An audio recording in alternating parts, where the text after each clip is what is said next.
So we are now live, Kenneth. So welcome to the SQL Hangout 29, I believe. Today I'm joined by Kenneth Fisher, someone who I believe, if I have to be honest, Kenneth, I have read so many of your articles, it's insane.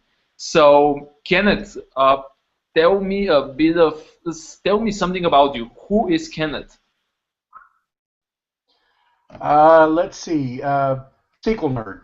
That's probably about the best description of me. I have very few hobbies, most of which revolve around SQL Server, which Interesting. is kind of sad, really. Interesting. What hobbies do you have around SQL? I honestly, I like T-SQL. I like all of it. Yep. I haven't really gotten much into business intelligence much, but beyond that, I do a lot of playing. Obviously, a lot of writing. Yeah. Obviously, So. you write so many articles for a lot of places. I believe I have read a lot of your articles for SQL Server Central, right? Right. I've written, I think, 6 on SQL Server Central, Yeah. 2 on another site, and I can't remember the name off the top of my head. Anyway. Um, yeah. And then, of course, I fairly prolific blog. Yeah. Yeah. Okay, Kenneth. So that put aside. So we decided to talk about something that's quite, let's say, a famous topic, and at the same time, it's an interesting topic. We decided to talk about security in SQL Server and issues with the security that we saw in our experience, and what are some of the best practices around how to secure our data. So, security. What's interesting about security? What's your experience with securing data in SQL Server? What do you think?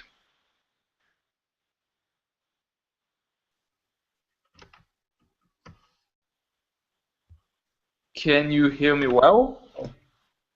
Yeah, I lost you there for a second. Okay. Hold on, I'm closing up a few things Yeah, you should definitely. to So, try and possibly do it. okay, you heard the question though. What are some things that I've run into? Yeah, security issues, something that you don't like in terms of security, securing data. Yeah, it's I have to admit, security is one of those things. It's a love-hate relationship. Yeah, You have to have it. You love having it, but oh, what pain! yeah. I mean, it would be so nice if everyone was just, could be an adult and not have to worry about the security and, but It doesn't work it that is what well. it is. No. So Actually, one of the I was going to say one of the things we talked about by email. I mentioned we have a sysadmin account that we created many years ago. yep. Actually, prior to me joining the company 7, 8 years ago, Okay.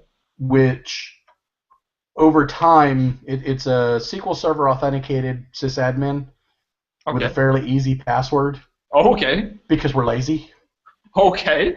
And of course, well, it over time, when you want to connect between two servers, you log in as this account. When you wanted to do something, that wasn't you didn't want to use network authentication for whatever reason, Yeah. you used this account. Yeah. And over time, it's now in hundreds of DTS packages, Oh. dozens of machines, including some clients, some customer stuff Oh. where Okay. it shouldn't be. That now becomes But you dangerous. know, it, yeah. And the password, of course, when you don't change a password for a decade, people start to learn it. Yeah. Yes. Okay. So what's the So recommendation here? What's the what? How can we mitigate that? How can we fix that? well, what I've been doing is tracing its usage. using extended events, tracing, stuff like that. Okay. And then first pass removed it from all linked servers. Oh, okay. Got rid of it completely. Next pass, start tracing for code, and I wrote some code to find it in old DTS packages. And right now I'm working on converting those en masse to using other accounts. Oh, okay. That are rewrite, depending on what it needs, access to single database. Yeah. Yeah. Read, write. Yeah, not having the being like having access to every single database, and you can do everything that you want with this account. Right. So once I've got it down to where, I've got all the DTS packages fixed, then I'll change the password and see who's screen. Yeah. So, and what happened when you change the password? I haven't finished yet. I'm still working on it. Oh, okay. So that's an it's ongoing a project. Yeah, I'm not done yet, but I'm working on it. Again, I've got ongoing traces. We actually set up an audit trace many years ago. That it's a big trace. It's a heavy performance hit, but it checks permissions, every permission that comes through, every object permission. Yep. It stores it, and what I do is I keep the last time an object was touched by a given account from a given machine over time. That's interesting. So, for example, I don't know each time it's been hit, but I know the last time. Interesting. That's so nice. I know if it's an ongoing use. Oh, okay, that's nice. So obviously. Yeah. Yep. Go ahead. Let's see. Yeah. Lost you for a second. Let's see whether or not this will be. Again. Yeah, I lost you. I also lost you for a second. Give me a. Let's see whether or not this will reconnect. Yeah, say something. Just say something. Okay. Yeah, I'm connected. I can hear you fine and. Works. We're back now, so I believe everything works now. Okay. So just continue. So how about you? What have you? What's your worst? Mine worst, I believe, is when third-party applications use sysadmin accounts by default, meaning that they require not only this, they not only require sysadmin permissions inside SQL Server in their documentation that's written, but they also require to be local admins in the machines. And an example for that are third-party backup softwares. I have seen not so many, but I have seen some backup solutions that have those requirements in order to be able to back up. And that's crazy stuff. That's really crazy. Oh yeah, no, I agree. Yeah. Now we have some software like that. Something else from your side? Something else and not related to sysadmin permissions. Obviously, we should be careful with the sysadmin accounts because in your case, you start using those sysadmin accounts for as many places as you can at one point. But you talked about some very interesting case in which an application was requiring the IDs of the logins or something like this. Oh yeah, someone wrote an application. Yep. That requires both a low permission SQL Server login, which is what they use to log into the application.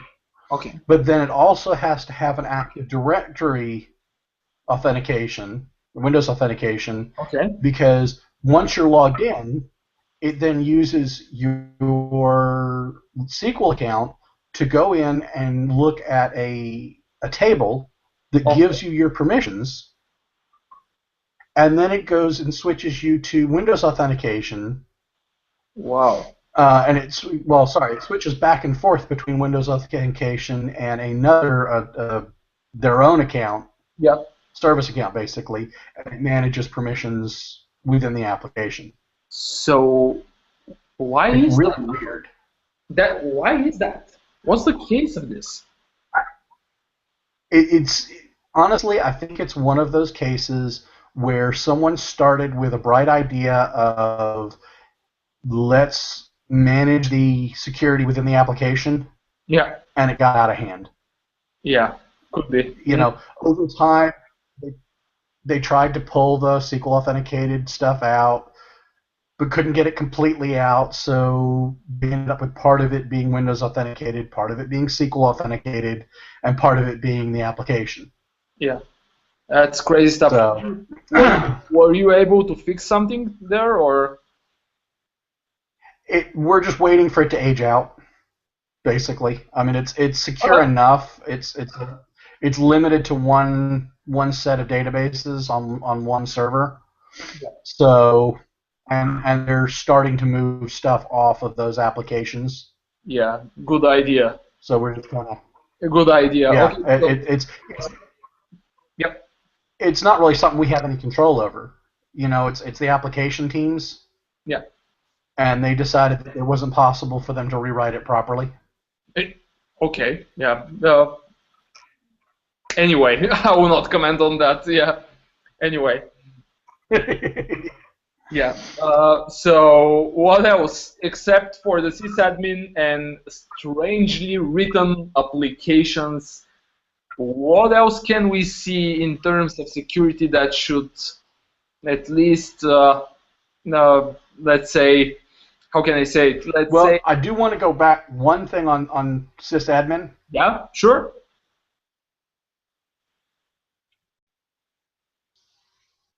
The one thing I want to say on sysadmin, you were talking about applications vendor applications. That one trick we learned is a lot of times they only need it for certain functions. Yep. So they make a request for temporary access. We give them access for, an hour. Yep. And they do whatever they need to do, and then we put it back. Another thing is, have you dealt with control server much? What was that? Have you worked with that at all? Control server, permission control server. Yes, it's a really interesting permission. Yeah. A lot of times you can replace sysadmin with control server. Yep. And it will work just fine. Yep. But the trick with control server, as I'm sure you know, is that you can deny permissions to control server. Yep. So you can go in and deny a lot of the stuff you don't want it to have. Yeah, that's true. However, to add to your point, back on the applications that require the sysadmin account and the sysadmin permissions, I have seen and I have been, while working at HP, we were installing third-party applications quite frequently for customers. And it was exactly this way.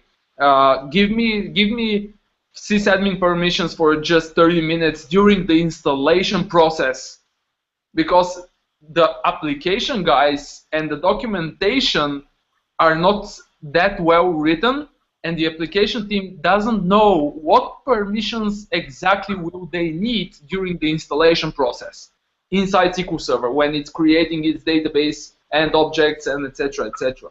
So that's why they were requesting sysadmin permissions for, let's say, 30 minutes or 10 minutes, and then we were denying them everything that they didn't actually need, right? Something like this.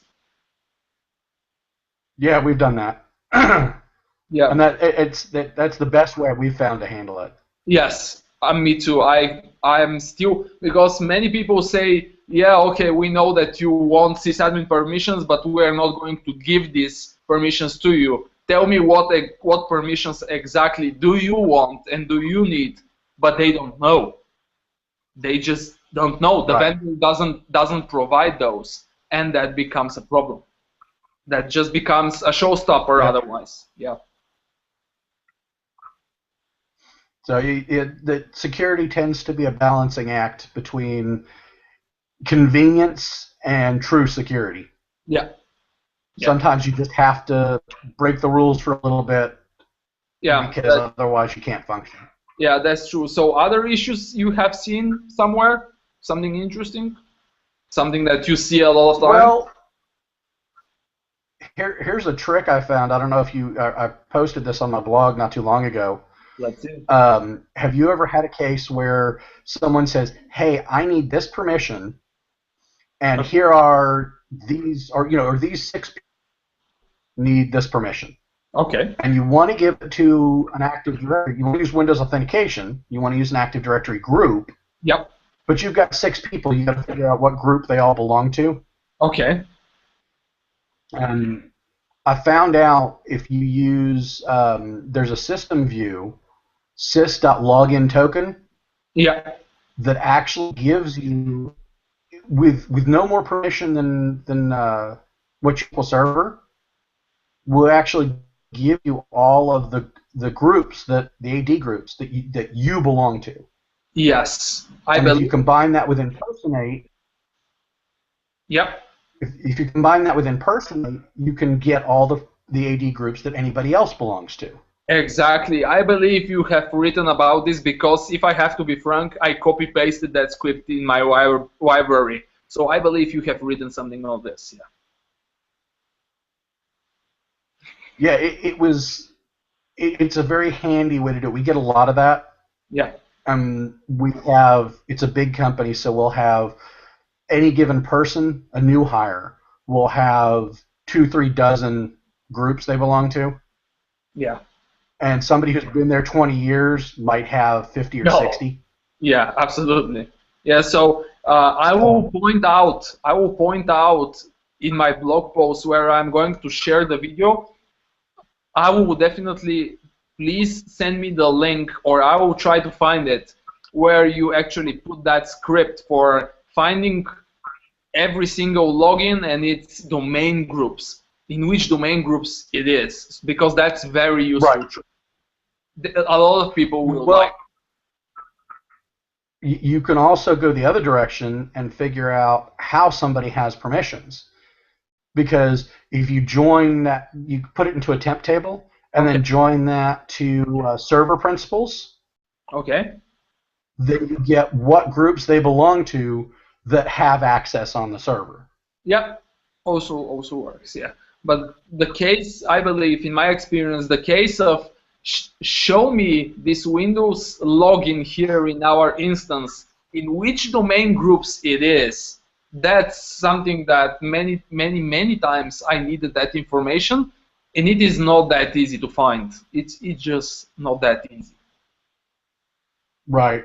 I need to put this, to include this on a link to this on my post. Yeah. But someone shared a PowerShell version of the same thing. Okay, no problem. Where as long as you read access to Active Directory, then you can use PowerShell to get it. With SQL Server, it's not so easy. There's an XP. I don't know what permissions it requires, and I don't have them. Yeah. Okay. Anyway, we'll get the same information. Yeah. Anyway, we will share this script because I believe it will be definitely useful.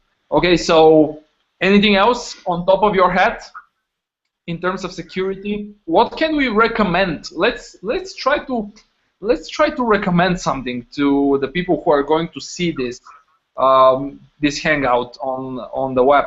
What should they care of? How should they think of securing their data? What are the steps that they should, let's say, cover? My personal preference is I use mixed authentication always. Okay. On every server I've got, unless I have a requirement otherwise. Okay.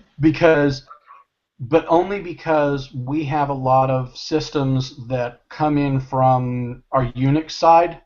Oh, okay. That don't have the plugins or whatever required to share Active Directory. So we have to have SQL logins for those. Okay, that's interesting. Interesting case. Okay, But otherwise? the biggest thing I would say is A, use Active Directory groups wherever possible. Okay. Not individual logins, but groups Yeah. wherever possible. Okay.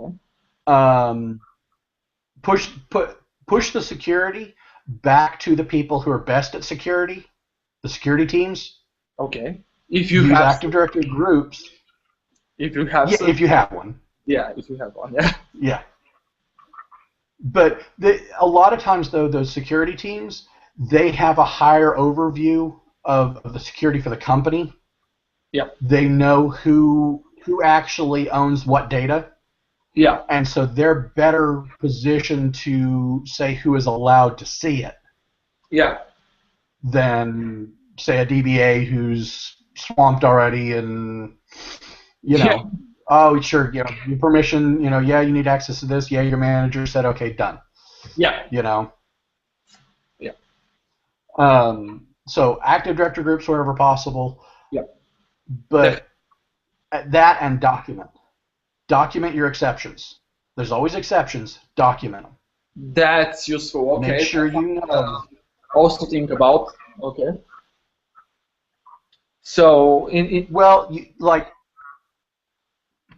go ahead. Yeah, please. Well, for example, what I was saying earlier about that one system that requires Active Directory and non. And non. Okay, so if you have something unusual like that, document it so that when you need it, it's there available. And when you're bringing somebody new into the company, or you're leaving, the next person down the line doesn't get completely lost. Yeah. Trying to figure out how to grant access to this application. Yeah, absolutely, definitely. Okay, so in my opinion, when I was working with such huge customers, one of them were following a lot of the best practices Microsoft was recommending, and one of the things that really helped us out was a complete audit of which login is used for what. And that was needed because they were having, once we got the systems under our control, they had so many SQL logins which they didn't knew what are used for. They were, I would say, they were scared. Why that's true?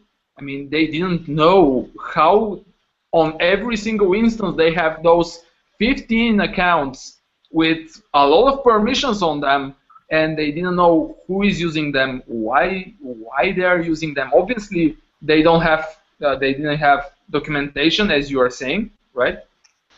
But once we found that, one of the things that we started as a project was instance by instance, find every SQL login, track when it's connecting, if it's connecting to the instance at all, try to see what objects it's touching in the way you set exactly, and if this login is not connecting for more than a month to our instance, then just remove it. Because the main goal was to switch to Windows authentication only. That was the main goal, because right. You know that Microsoft recommends you using only Windows authentication, right, for best security. So that was one of the things that we did, and it was, I believe, it was a successful project because the company left extremely happy by the number of accounts we removed, which were there for no reason, just for no reason. So that's one of the things that I would recommend. Audit your environment and be sure that every single login you have is actually used and is used, and there is a purpose for this login and its permissions. And Absolutely. have that documented, as you said, because that's crucial. One thing that I've been writing over the last couple of years. I wrote some security store procedures, Okay. to give you what permissions people have, basically the research store procedures. Okay. And what made me think of it is what you're just talking about. You can actually tell it. I wrote it so that you pass in all as the database name, Yeah. and then what account you want to look at, and it will then list all the permissions, every database that they have permissions on that instance, what roles they're members of, and what individual permissions they've got, Yeah. That's really. along with the scripts to go ahead and remove them, Oh, okay. or add them back. That's nice. So That's something that yeah, kind of handy. So, and then I've got a server version as well that gives you the server level permissions. sure. That would be useful. Definitely, that would be useful. I will point that out again in the blog post coming. That will be useful. Okay, Kenneth. So 20 minutes already gone by. I don't know if you know, but 20 minutes already gone by. It's Sunday, so I don't want to keep you here more. And Okay. just one last thing. Where can people find more about you? Probably tell me your blog, and I will of course put it in the blog post. But something else, SQL Server Central, obviously. Where else can people find more about you or contact you? Twitter or something? On Twitter, I am SQL Student 144, Yep. and my blog is SQLstudies.com. Okay, so I'll put both of those if people are having questions or if they want to find those magical scripts that you have. So I believe they can contact you on Twitter almost all the time because I know that you are very active on Twitter and you help a lot of people from the community there. Oh yeah. Yeah, so they can just ping you there and find more about you. Absolutely. Okay, Kenneth. So once again, thank you very much for being and staying here on Sunday evening, at least in Bulgaria it's evening. Thank you very much for being here. I will share this with the community. I hope that you enjoyed it because I enjoyed talking with you very much. Okay. And let's hope we will see each other somewhere on a conference in the States probably someday. We'll see. Why not? I'm hoping to be at PASS this year, so Yeah, me too. I believe I will be. so maybe then. Okay, yeah. Why not? Absolutely. Okay, Kenneth, once again, thank you very much, and see you on Twitter, actually, for now. All right. See you online. See ya. Bye. Bye.